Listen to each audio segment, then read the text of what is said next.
নকআউটের সমীকরণ মেলানো শুরু। বিশ্বকাপ এখন জমাট বাঁধা ক্ষীর। সেরা ৩২-এ ব্রাজিলকে পেরোতে হবে এশিয়ান জায়ান্ট জাপানের চ্যালেঞ্জ।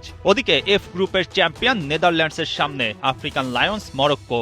স্বাগতিক যুক্তরাষ্ট্রের প্রতিপক্ষ বসনিয়া ও Herzegovina. Group F runner up খেলবে ৫ বারের বিশ্ব চ্যাম্পিয়নদের সাথে। হিসাবটা ছিল বরাবর। একদিকে নেদারল্যান্ডসের মুখোমুখি হয়েছিল তিউনিসিয়া, অন্যদিকে জাপানের সাথে লড়াইটা ছিল সুইডেনের। সেলেসাও ভক্তরা বেশ মনোযোগ দিয়ে ম্যাচ দুইটিতে নজর রাখে। ফার্স্ট 11 ওলটপালট করে সুইডেনের সাথে লড়াই করে জাপান। ম্যাচটি শেষ পর্যন্ত ড্র হয় ১-১ গোলে। ওদিকে তিউনিসিয়া সুবিধা করতে পারেনি ডাচদের বিপক্ষে।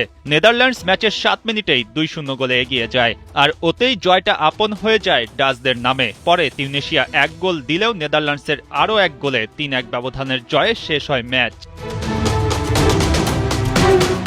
হিসাব পরিষ্কার হয়ে যায় তখনই। জাপান ৩ ম্যাচ খেলে ১ জয় ও ১ ড্র নিয়ে ৫ পয়েন্ট। তারা নিশ্চিত গ্রুপ রানার আপ, আর তাদের প্রতিপক্ষ লাতিন পরাশক্তি ব্রাজিল। আর নেদারল্যান্ডস ৩ ম্যাচ খেলে ২ জয় ১ ড্র, নেই কোনো হার। ডাচরা ৭ পয়েন্ট নিয়ে গ্রুপ চ্যাম্পিয়ন তকমা লাগায় নিজেদের গায়ে। একই সাথে প্রতিপক্ষ হিসেবে নিশ্চিত হয় মরক্কোর নাম।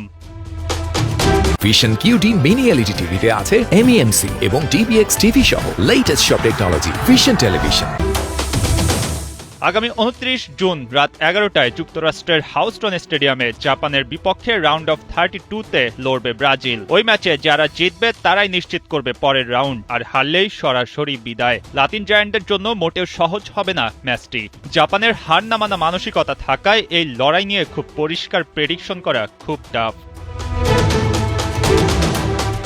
আগামী ৩০ জুন মরক্কোর বিপক্ষে মেক্সিকোর মন্টের স্টেডিয়ামে সকাল ৭টায় মাঠে নামবে নেদারল্যান্ডস। ডাচদের জন্য এই ম্যাচ সহজ হবে ভাবার সুযোগ নেই। মরক্কোর কপালে এখনো পড়েনি পরাজয়ের ছাপ। তাদের ঝুলিতে ৩ ম্যাচ, ২ জয় আর ১ ড্র।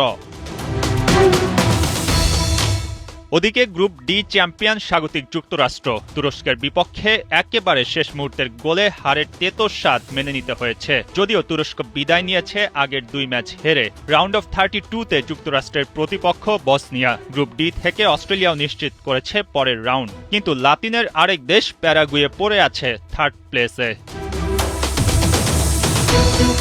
নকআউট স্টেজের বাকি দলগুলো নিশ্চিত হতে আর বেশি সময় হাতে নেই।